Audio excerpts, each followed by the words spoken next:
Buenos días. Después de un tiempo, hoy llegó el momento esperado.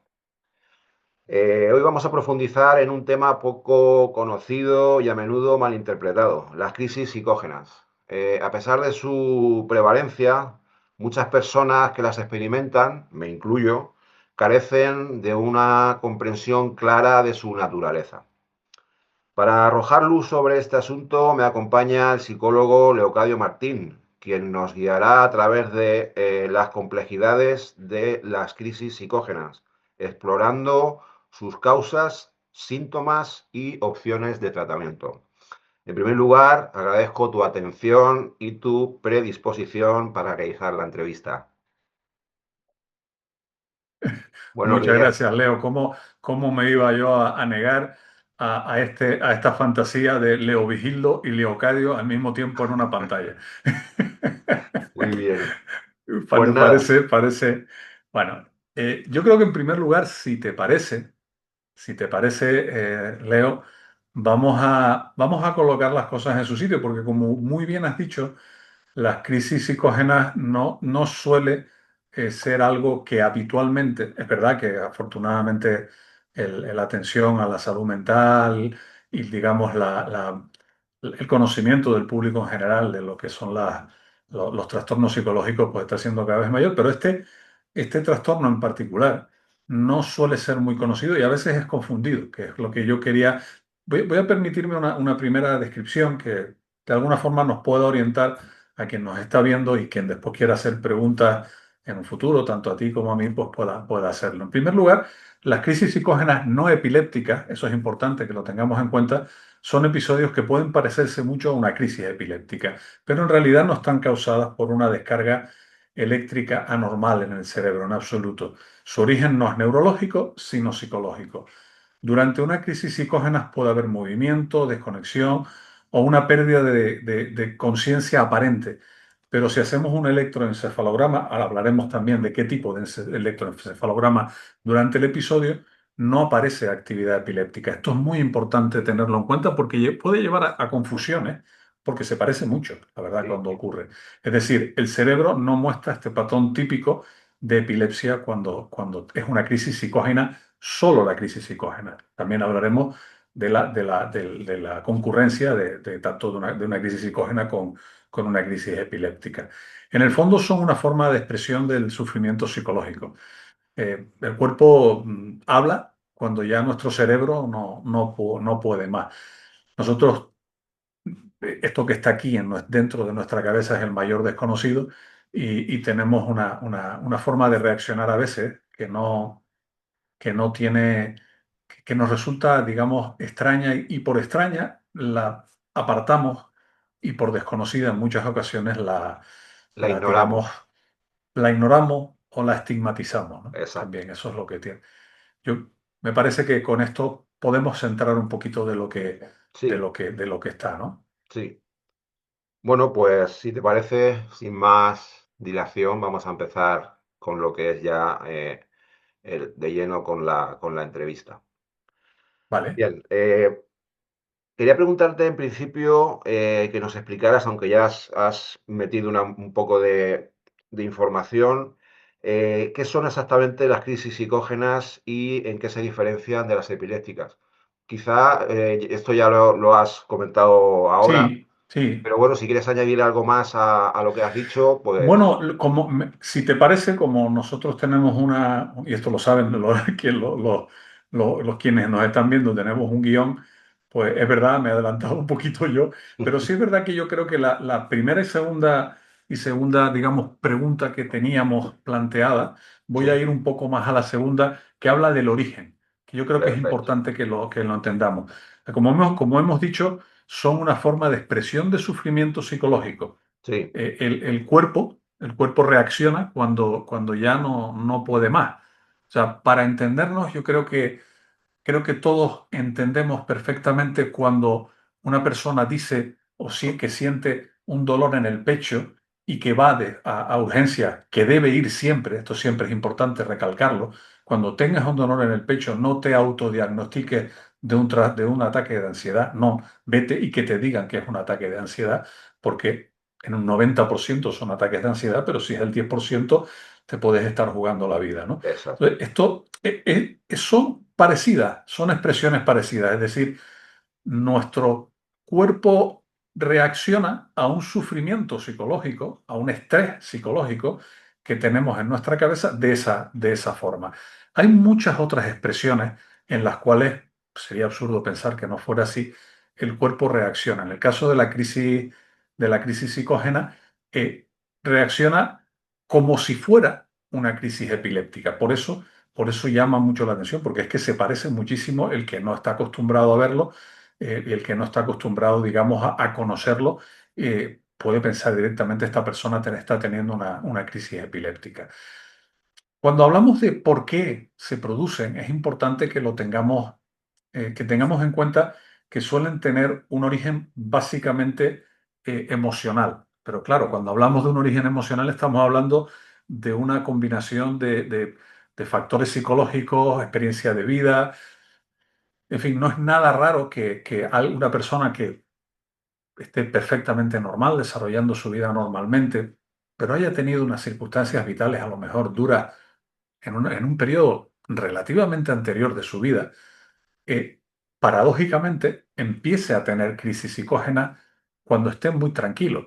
Es como algún paciente decir "Pues que parece que mi cerebro se las está cobrando todas, porque le pedí mucho esfuerzo en su momento para superar unas circunstancias vitales complicadísimas, y ahora que estoy bien, que tengo mi pareja, que estoy estupendo y tal, pues de repente me viene con esto". Y claro, me asusta muchísimo. Lógicamente asusta, insisto, en la primera vez, y tú lo sabes, Leo, cuando Sí, aparecen por primera vez, y quien nos está escuchando, que entiendo que también tiene mucho interés en las crisis psicógenas, además de quien le guste la psicología, que nos está escuchando también, eh, cuando aparece por primera vez es muy fuerte, es muy duro. Yo lo comparo a los momentos primeros que a mi hijo, que es asmático, le dio lo que se llama el falso cruz, que escuchas a un bebé haciendo un ruido como si fuera un fumador intenso, ujú, escuchas sí, haciendo un ruido tremendo.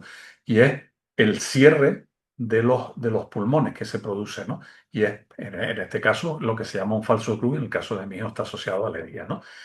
Esto como digo, a menudo aparece en personas que han vivido situaciones de trauma, de abuso, de pérdidas, de estrés intenso o conflictos emocionales que podemos decir que no se hayan resuelto. ¿De acuerdo? Lo curioso de todo esto es que también en muchas ocasiones, cuando la persona viene a consulta y le planteas, oye, vamos a investigar, te dicen, no, no, a mí no me ha pasado nada en mi vida, no sé. Y empezamos nosotros esa labor que tiene que ser siempre una labor compartida, una labor que hagas con muchísima paciencia, y esto va más orientado al terapeuta, a la familia y demás, porque claro que sí, muchas personas, muchos de nosotros tenemos conflictos no resueltos que casi no nos acordamos de ellos, porque los metemos, yo uso una semejanza bueno, que me resulta útil, que es que lo metemos en un Tupperware dentro de la nevera, en el fondo, y ahí ya está, ¿no? Claro, si lo abrimos huele, pero como no nos acordamos ni siquiera lo que es, pues no lo abrimos, ¿no? Entonces, esto no es algo importante también destacarlo, porque cuando hablamos siempre de trastornos psicológicos, tenemos que hacer siempre esta matización. Espero que en algún tiempo pues no sea necesario. Esto no es algo que la persona haga a propósito, en absoluto.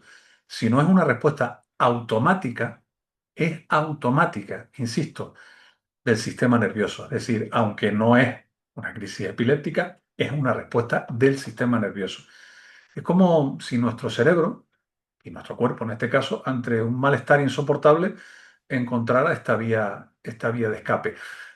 Otro ejemplo que también quien no ha tenido una crisis psicógena puede entender son estos, ¿recuerdan ustedes estas pequeñas descargas que a veces tenemos cuando nos acostamos y que nos hace así o que parece que nos vamos a caer? Estos son pequeñas descargas eléctricas que provoca el cerebro generalmente por estrés, y nosotros no nos damos cuenta de que se producen o nos asustamos porque lógicamente en muchas ocasiones parece que nos vamos a caer de la cama, ¿no? de un Entonces, precipicio, sí, por un de un precipicio. precipicio, sí, sí, sí, es muy habitual.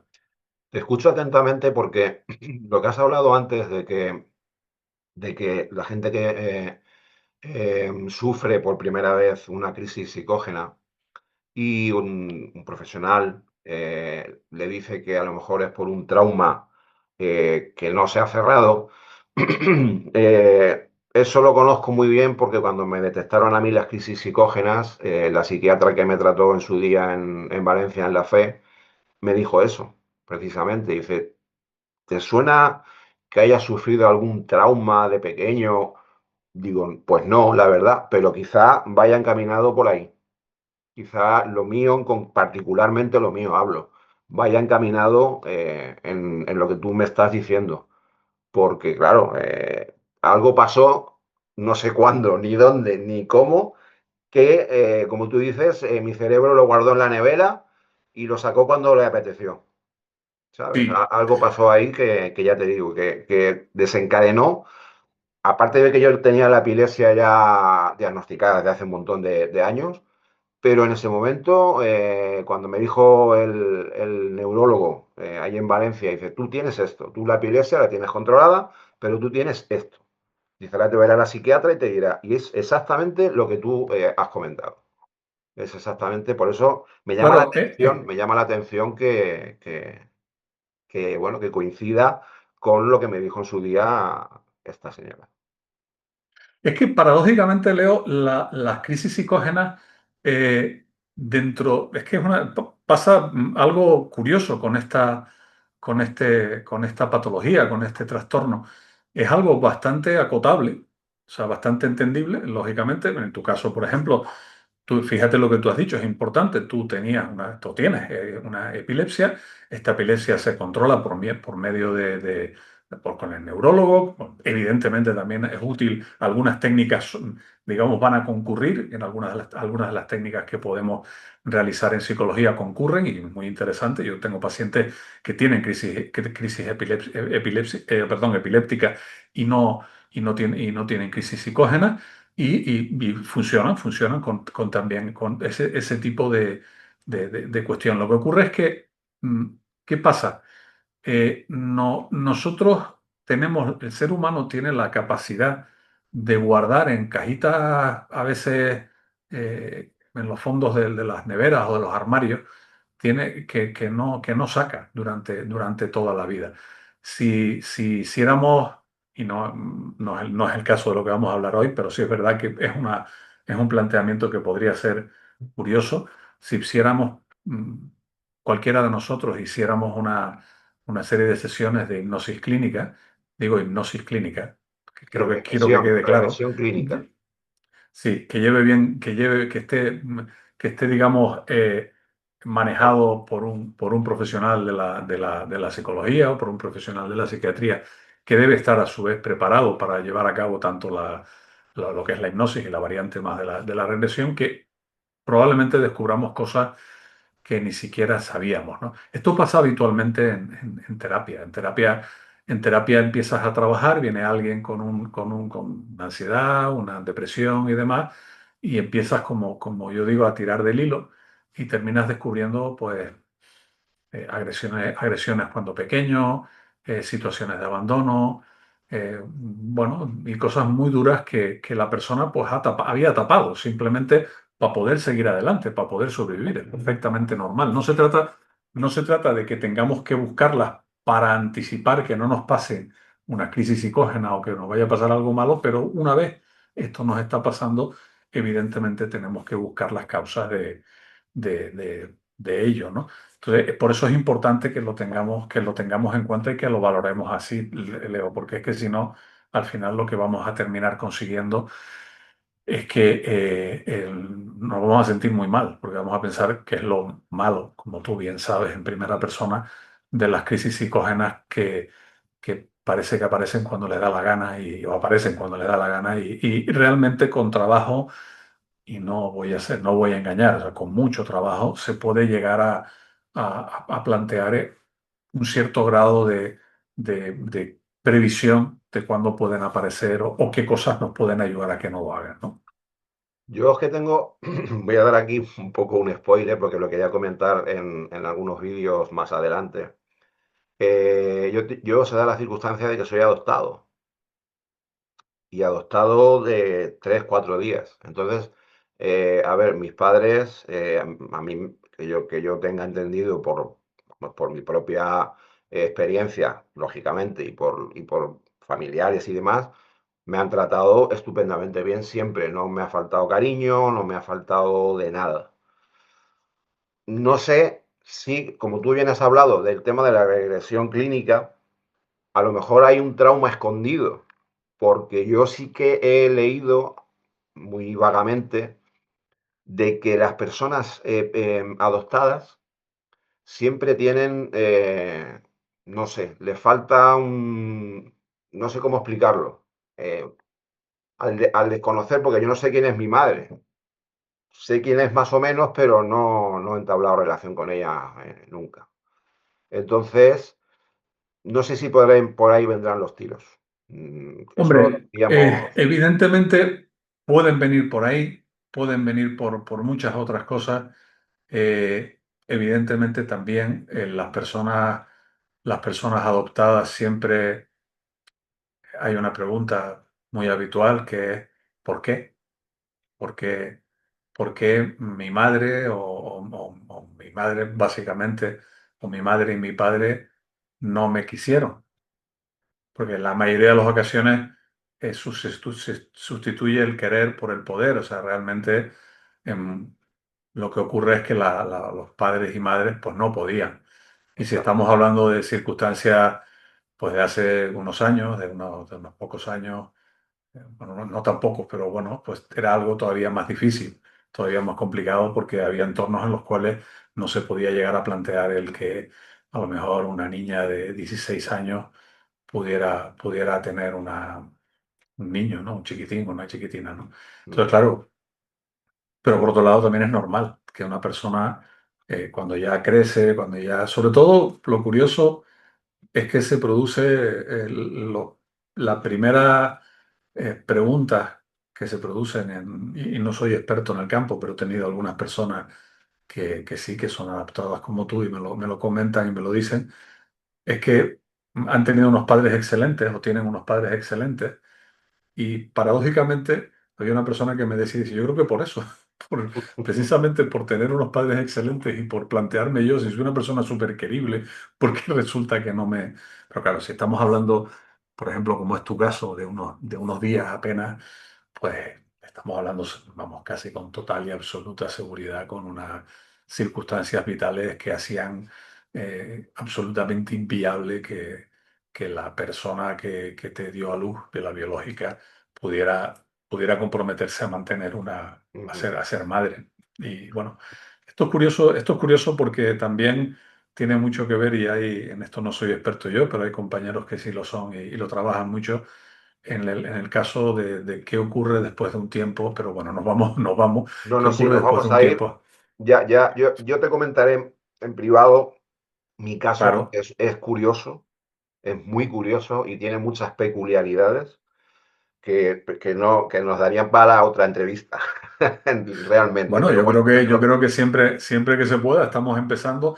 Mira, si te parece, como yo creo que íbamos un poco para centrar en dónde vamos y ya veníamos diciéndolo, hay ujú, una pregunta que siempre te hacen, bueno, ¿y cómo se diagnostica? Miren, a exacto. ver, es muy fácil de diagnosticar y es lo que hizo tu neurólogo, que por eso te envió a un psiquiatra, un psicólogo, lo que fuera.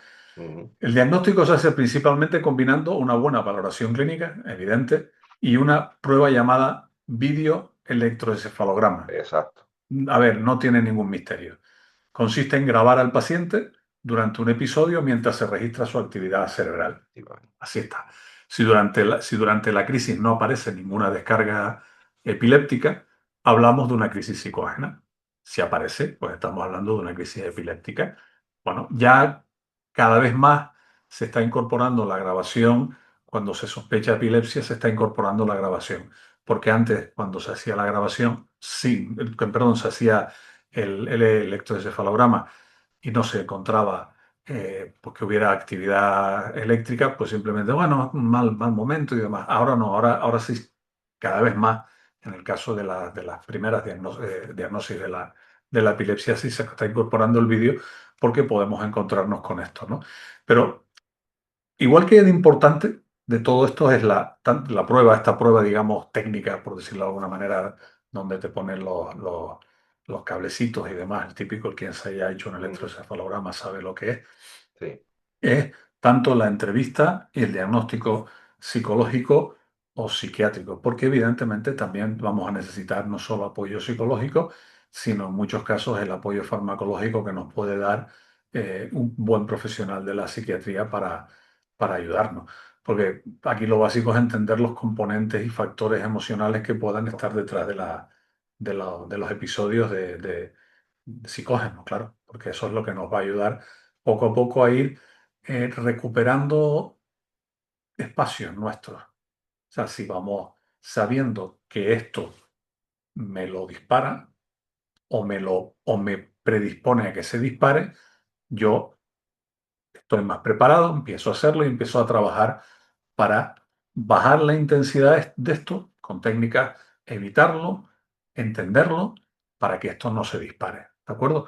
No es, insisto, es un trabajo con mucha calma, con muy despacio y que tiene que ser basado, desde mi punto de vista, siempre tanto en la empatía y en el conocimiento por parte del profesional, de la, del profesional, como de la paciencia que debe tener también el- la persona que lo padece y también, y esto es algo importante a tener en cuenta, su familia, que también vive esa... y las personas es cercanas, en importante. muchos casos los entornos laborales también. La familia en estos casos, tanto en la epilepsia como en estas crisis psicógenas asociadas, es importante su apoyo, conocimiento, información y bueno, pues yo particularmente, mi familia casi toda sabe lo que me pasa y enseguida que, sobre todo mi pareja lo nota rápidamente. Nota cuando me ve algo extraño, ya sabe que, que me está dando una crisis.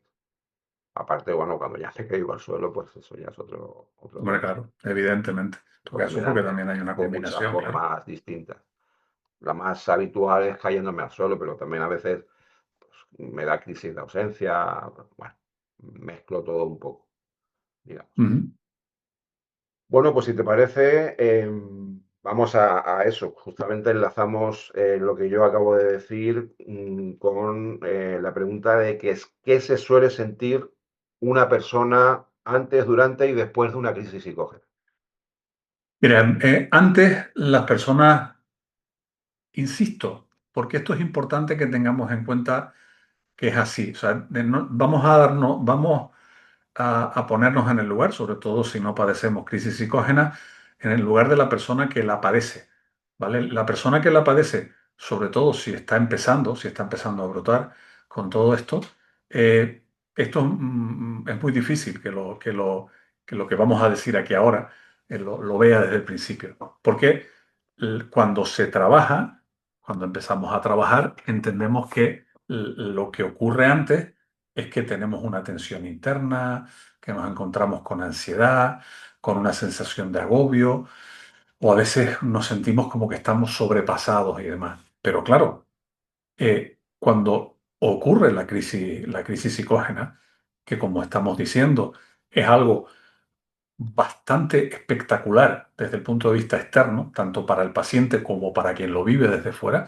mm, para que nos entendamos, no es algo, como tú bien has dicho, no es algo que te empiece a dar ansiedad o que la persona llore o que la persona... No, no, estamos hablando de alguien que puede literalmente, pues a lo mejor estar dando una clase y caerse y darnos cuenta que lo primero que pensamos, lógicamente, es que ha tenido una bajada de azúcar y de repente lo que está experimentando esa persona es una crisis psicógena. Yo recuerdo hace muchos años que yo creo que fue la primera vez que estuve un paciente de estas características, con estas crisis, era alguien que estaba leyendo su tesis doctoral y cayó, cayó, o sea, cayó algo que tú conoces muy bien, A Leo, plomo, cayó a plomo, efectivamente, tú lo has dicho. Afortunadamente cayó a plomo delante del atril. y se llevó por delante el atril y el atril, pues, pero vamos, y el atril estaba a nivel de suelo, con lo cual no fue, bueno, tuvo un golpe, se dio, tuvo una luxación y demás, pero no sabía, claro, y en la sala había médicos, lo vieron, tal, pues esto es una bajada de azúcar, es normal, siempre pasa con las tesis y demás, y después de un tiempo, que yo lo conocí bastante después de un tiempo, pues el hombre me viene y dice, mira, que tú sabes lo que es una crisis psicógena. Digo, sí, sé lo que es. Pues me ha pasado esto. Digo, "Ah". Y entonces, claro, tampoco era muy complicado que yo lo diagnosticara porque él venía ya con todos los descartes. O sea, Ujú, ya habían descartado un montón de cosas, que es lo que le pasa desafortunadamente a muchas personas que padecen una crisis psicógena. Porque como es normal, nosotros lo primero que pensamos, porque estamos acostumbrados y tenemos una historia de estas características, es que está algo mal, tenemos algo mal fisiológicamente. Y estamos hablando, sí, claro que tenemos algo mal fisiológicamente, pero el origen no es fisiológico, no es eléctrico en este caso, como ocurre con la epilepsia, sino es un origen emocional, ¿no? Entonces las personas, ya digo, describen tensión, ansiedad, sensación de agobio, estar al límite, y a veces aparece cuando estamos teóricamente tranquilos, muy tranquilos. O sea, esto puede venir en un momento determinado porque no nos olvidamos que nuestro cerebro funciona en muchísimos niveles y a veces estamos procesando cosas que nosotros ni siquiera somos conscientes de que lo estamos haciendo, ¿no? A veces la persona siente que va a pasar algo o que sienten una especie de pérdida de control. Tú has hablado de las ausencias, es importante. Sí, se puede llegar a sentir como una sensación de estarse viendo desde fuera, una cosa un poco parecida a lo que ocurre con las disociaciones, de alguna manera, ¿no? Pero durante la crisis, además, el paciente se desconecta, o sea, hay como una desconexión, empieza a moverse de forma involuntaria, se puede quedar rígido, como hemos dicho, se puede caer, de esa rigidez puede provocar que caiga a plomo, y ujú. después aparece muchísimo, después de eso aparece muchísimo cansancio, es agotador, puede ser una crisis de unos pocos minutos, pero es absolutamente agotador. Es como otro paciente me decía, es como cuando te conectan estas máquinas en el gimnasio para que se te tensen los músculos, pues Sí, te lo hacen todo a la vez, todo eso a la vez, y además esas máquinas llevan apenas unos 15 o 20 segundos, pues durante unos minutos y te caes, ¿no? Confusión, evidentemente, porque en muchos casos puedes llegar a tener, a experimentar una pérdida momentánea de la conciencia. Y después es algo que sí que debemos trabajar casi desde el principio. A mí me gusta trabajar con esto, que es la vergüenza y la culpa, ¿no? O sea, porque te da mucha vergüenza, o sea, el pensar que los demás o las personas que están viéndote o las personas que están contigo, pues estás sentado, por lo menos en Navidades, que puede ser una sí, sí, sí. circunstancia que hay personas que no te conocen, que te vean, y tú te sientes mal por lo que pueda ocurrir. Y esto lo tenemos que trabajar desde el principio. O sea, cuando nosotros no estamos rotos, tenemos una crisis psicógena como cualquier otra persona puede tener pues, una cojera momentánea o puede tener gafas como tenemos tú y yo. Es exactamente igual. Y lo que hay que entenderlo, y en la medida de lo posible, esto es importante, es hacerlo entender a aquellas personas que nosotros queremos que eso hacérselo entender. Porque también esto es importante y somos los psicólogos, o por lo menos los psicólogos con los que yo me muevo, somos bastante peleones en esto. No se trata de ir explicándole a todo el mundo qué es lo que te pasa. No, se trata de ir explicándole a la gente que le importa y que te importa qué es lo que te pasa. El resto, oye, no me toca estar yo haciendo, Sí. digamos, eh, facilitándote la vida a ti para que tú entiendas nada cuando tú no quieres entender nada. Esto es Eso. importante que lo tengamos en cuenta también, ¿no?